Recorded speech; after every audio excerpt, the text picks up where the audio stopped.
Boston is about to get even more exciting in 2025, and most people don't know about these amazing changes coming to our city. From massive art installations to historic renovations, these new attractions will transform how we experience the city.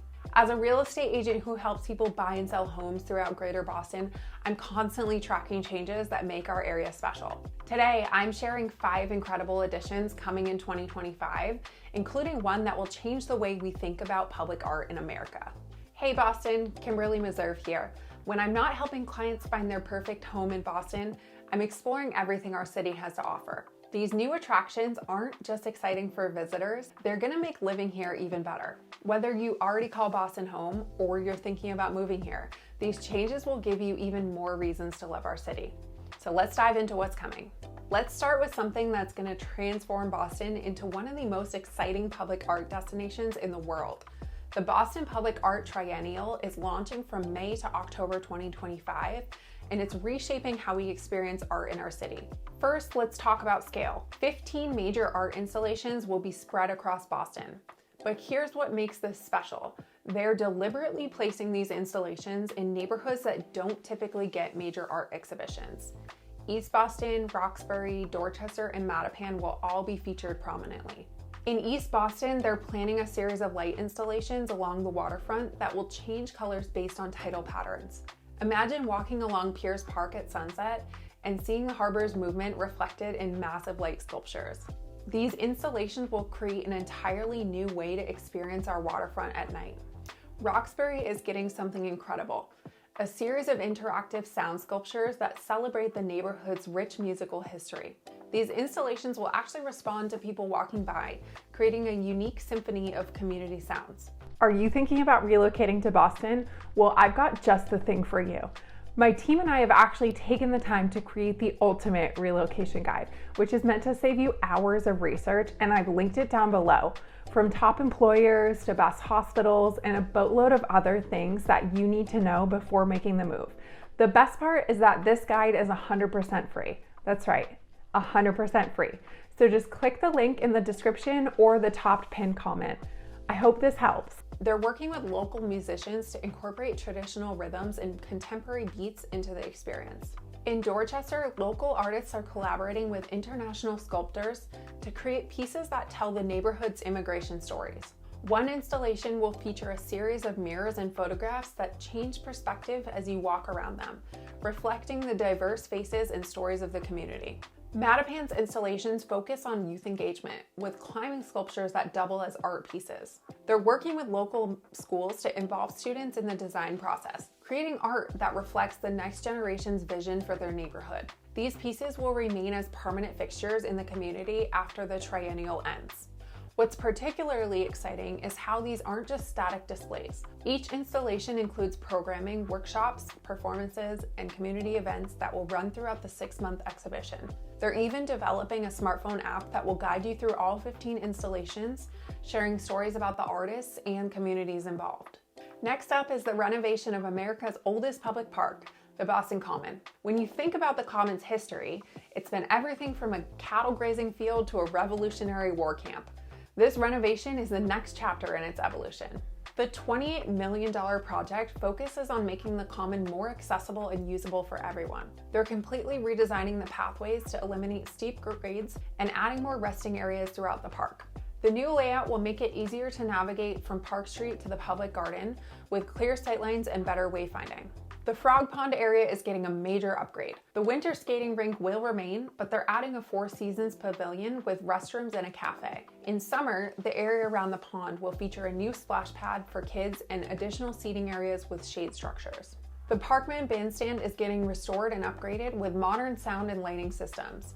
They're also adding infrastructure for food trucks and festival setups, making it easier to host events year-round.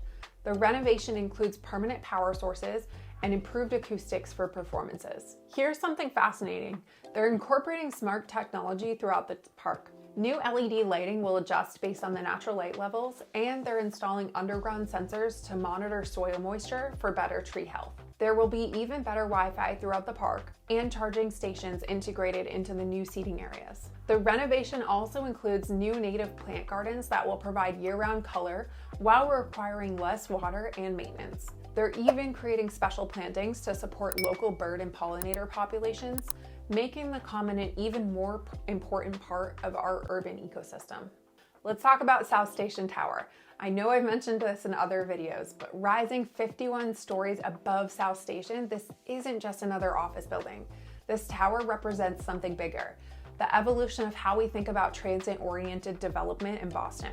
Let's talk about what makes this tower special. At 678 feet tall, it's changing our skyline in a meaningful way. The architecture blends glass and steel in a design that somehow manages to complement the historic South Station building below. The setbacks and angles of the tower were specifically designed to minimize shadows on the Rose Kennedy Greenway. Inside, the building is a vertical neighborhood. The lower floors are dedicated to office space with floor-to-ceiling windows, and above that, 166 luxury condominiums offer some of the most spectacular views in the city. What's really clever is how they've designed separate entrances and elevators for the residential and commercial sections, ensuring privacy for residents. But here's what most people don't realize about the project. It's completely transforming the ground experience around South Station. They're adding 6,000 square feet of new retail space and creating covered pedestrian walkways that connect the surrounding neighborhoods. The project includes improvements to the bus terminal and train station, making commuting more comfortable for everyone. What excites me the most is how this tower could spark a renaissance in this part of downtown.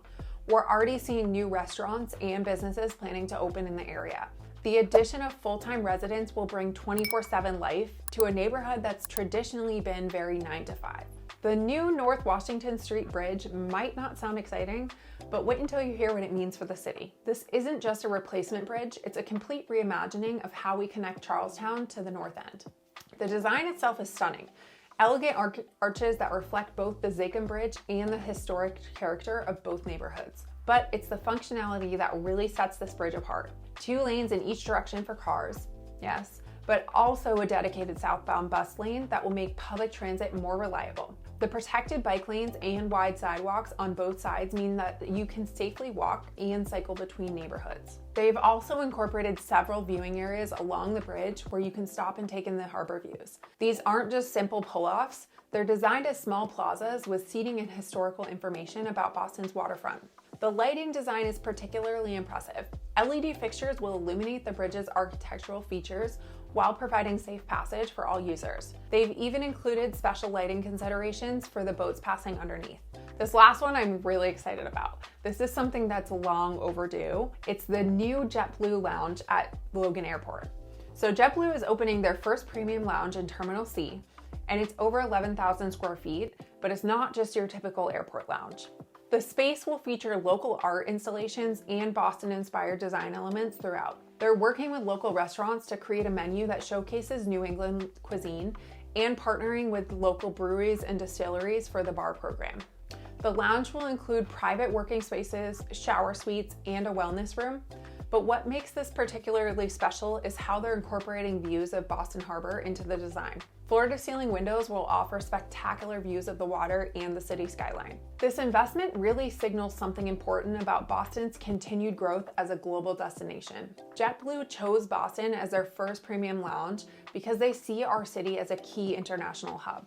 These new attractions show how Boston continues to evolve while honoring its history. Whether you're looking to experience world-class art, enjoy renovated public spaces, or see our city from new heights, 2025 is going to be an exciting year. If you're thinking about making Boston your home, or if you're curious about how these developments might affect different neighborhoods, I'd love to help out. As a real estate agent, I help people buy and sell homes throughout Greater Boston every day. My direct contact information is in the description, and I always answer messages. Make sure to hit subscribe for more Boston insights, and I'll see you in the next video.